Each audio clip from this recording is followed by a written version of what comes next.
Hey guys, today we are in Golf MK7 and each time you turn off the engine you will have this notification, and we are going to try to disable this in this car.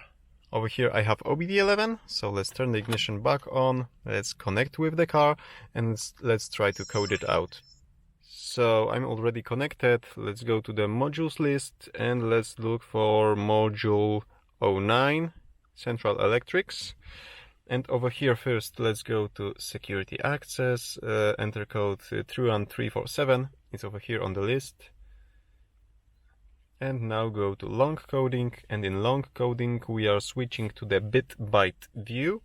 We are going to byte number 8, so this is byte 6, byte 7, byte 8, and over here in bit 6, we have it turned off, we want to turn it on. Let's slide to write it. Successful.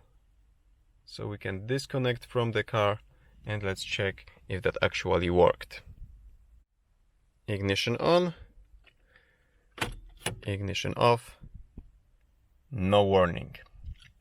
Okay, that's pretty much it. Thank you for watching. Give me thumbs up if you like this simple tutorial. In the description below you will find some detailed information about this procedure.